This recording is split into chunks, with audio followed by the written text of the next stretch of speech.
በደቡብ አፍሪካ የኢትዮጵያ ኤምባሲ በኢትዮጵያውያን ላይ ጆሃንስበርግ ከተማ ውስጥ በተፈጸሙ ግድያዎች ዙሪያ የሀገሪቱ መንግስት አስቸኳይ እርምጃ እንዲወስድ ጠየቀ።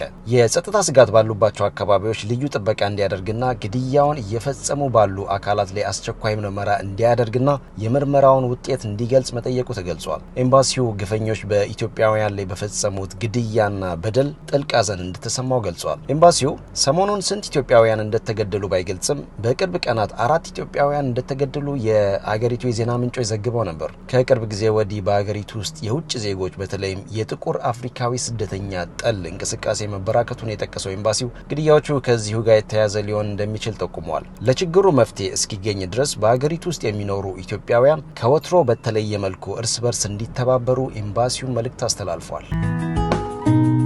የትግራይ ክልል ጊዜያዊ አስተዳደር ፕሬዝዳንት ሌተናል ጀነራል ታደሰ ወረደ በአሁኑ ወቅት በትግራይ ያለው ሁኔታ እጅግ አሳሳቢ ቢሆንም የፌዴራሉ መንግስት ጣልቃ እንዲገባ ጥሪ ማድረግ አልፈልግም አሉ። ጀነራል ታደሰ ህወሓት አዲስ መንግስት እመሰርታለሁ ብሎ እየተንቀሳቀሰ ቢሆንም እሳቸው ግን ትግራይን ለቀው እንደማይወጡ ሪዮት ከተሰኘ የበይነ መረብ ጣቢያ ጋር ባደረጉት ቃለ ምልልስ ላይ ተናግረዋል። የማስረክበው ነገር የለም፣ መረካከብ በሚባል ጨዋታ ውስጥ አልገባም ሲሉ ጀነራል ታደሰ አቋማቸውን ገልጸዋል። ጀነራል ታደሰ ወረደ ይህንን የተናገሩት ህወሓት የፕሬዝዳንቱ የስልጣን ዘመን ለ1 ዓመት መራዘሙን በመቃወም ስልጣናቸውን በሰላማዊ መንገድ እንዲያስረክቡ ሰሞኑን ሲጠይቅ መቆየቱን ተከትሎ ነው። ህወሓት የያዘው መንገድ አጥፊና ተገቢ ያልሆነ አካሄድ እንደሆነ ጀነራል ታደሰ የጠቀሱ ሲሆን በዚያ መንገድ ብቻ እሄዳለሁ ካሉ ግን እንደፈለጉ ያደርጉ ሲሉ ለጣቢያው ተናግሯል።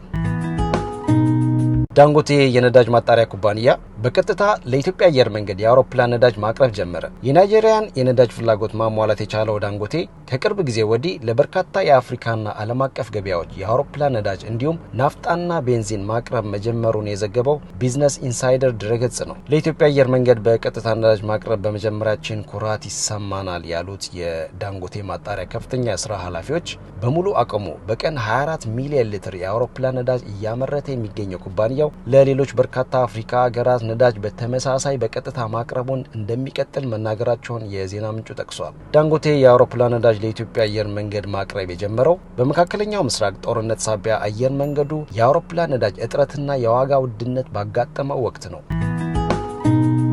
የጠቅላይ ሚኒስትር አብይ አህመድ አማካሪና የቀድሞ የትግራይ ጊዜያዊ አስተዳደር ፕሬዝዳንት ጌታቸው ረዳ እንዳሉት ደብረጽዮን ገብረ ሚካኤል የሚመሩት ህወሓት የጦርነት አዋጅ እየደለቀ ይገኛል በማለት ከሰሱ። የህወሓት ማዕከላዊ ኮሚቴ የሆኑት አዲስ ዓለም ቤሌማ ሰሞኑን ለትግራይ ዲያስፖራ በበይነ መረብ በሰጡት ማብራሪያ ላይ ህወሓት ጦርነት ለመጀመር ከሌሎች አማጺ ቡድኖችና ከኤርትራ መንግስት ጋር በመጣመር ዝግጅቱን ማጠናቀቁንና የሱዳን ወደቦችን ለመጠቀም ከሱዳን መንግስት ፍቃድ እንዳገኘ መግለጻቸውን ጌታቸው በማህበራዊ ትስስር ገጻቸው ላይ ባሰፈሩት መልእክት ገልጸዋል። የአዲስ ዓለም ቤሌማ ንግግር ግልጽ የፖለቲካ ትንኮሳ ነው በማለት የተቹት ጌታቸው ረዳ ሌላ ዙር ጦርነት የትግራይን ማህበራዊ ኢኮኖሚያዊ መሰረቶች ጨርሶ ያወድማል በማለት አስጠንቅቋል። የህወሓት መሪዎች የጦርነት ነጋሪት መጎሰም አቁመው ትግራይን መልሶ በማቋቋም ላይ ያተኩሩ ሲሉ ጌታቸው አሳስበዋል።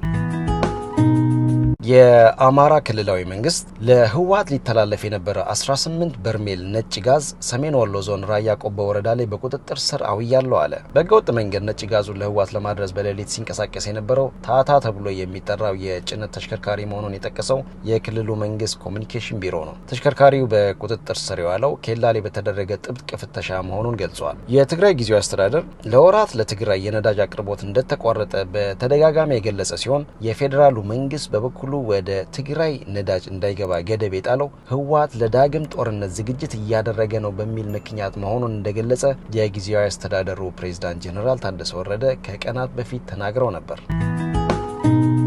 በትግል ስሙ ጃልቃንቄ የተባለው የአማጺው የኦሮሞ ነጻነት ሰራዊት የምዕራብ ኦሮሚያ ቀጠና አዛዥ የክልሉ መንግስት ለቡድኑ ያቀረበውን የሰላም ጥሪ ተቀብሎ እጅ መስጠቱን ዋዜማ ከምንጮች ሰምታለች። ጃልቃንቄ በወለጋ ዞኖች የሚንቀሳቀሰውን የአማጺ ቡድኑን ክንፍ ይመራ እንደነበርና የቡድኑ ቁልፍ ሰው እንደነበር ምንጮች ገልጸዋል። ግለሰቡ ከሌሎች የቡድኑ አዛዦች ጋር በአንዳንድ ውስጣዊ ጉዳዮች ላይ አለመግባባት እንደነበረው የተናገሩት ምንጮች ይህ አለመግባባት እጅ ለመስጠት እንዳበቃው ጉዳዩን በቅርበት ከሚያውቁ ምንጮች ዋዜማ ተረድታለች። አውሮፓ ህብረት በኢትዮጵያ ፌዴራል መንግስትና በህወሓት መካከል ያለውን ውጥረትና የፕሪቶሪያን የግጭት ማቆም ስምምነት አደጋ ላይ የሚጥሉ ድርጊቶች በአስቸኳይ እንዲቆሙ ጠየቀ። ህብረቱ በትግራይ የሚታየውን ሁኔታ በከፍተኛ ስጋት ውስጥ ሆኖ እየተከታተለ መሆኑን ባወጣው አጭር መግለጫ ላይ ገልጿል። ሌላ አውዳሚ ግጭትን ማስቀረት አስፈላጊ መሆኑን ያሰመረበት ህብረቱ በሁለቱ ወገኖች መካከል ያሉ ልዩነቶችን በፖለቲካዊ ንግግር መፍታት እንደሚገባ አጽንኦት ሰጥቷል። ህብረቱ ይህንን ጥሪ ያደረገው ህወሓት ጀነራል ታደሰ የሚመሩትን ጊዜያዊ አስተዳደር ከስልጣን አውርዶ አዲስ ክልላዊ መንግስት ለማቋቋም እየተንቀሳቀሰ ባለበት ወቅት ነው። ብሪታንያ በትግራይ የተፈጠረው ውጥረት እንዲረግብ ጠየቀች።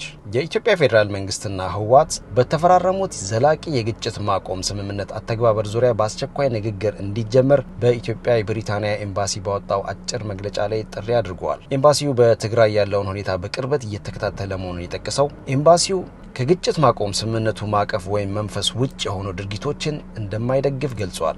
ዳግም ግጭት የሚቀሰቀስ ከሆነ ለትግራይ፣ ለኢትዮጵያና ለቀጠናው አውዳሚ ይሆናል በማለት ኤምባሲው አስጠንቅቋል።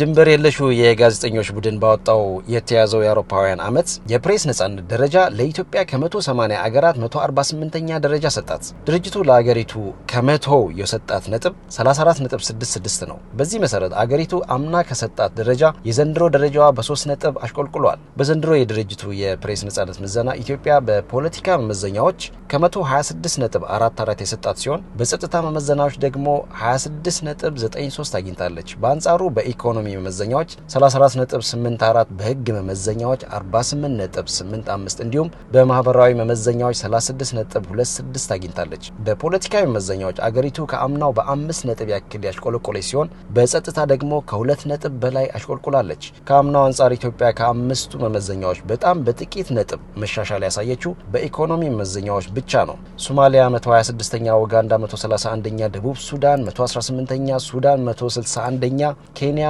106ኛ ደረጃ ሲያገኙ ኤርትራ ዝቅተኛውን 180ኛ ደረጃ አግኝታለች።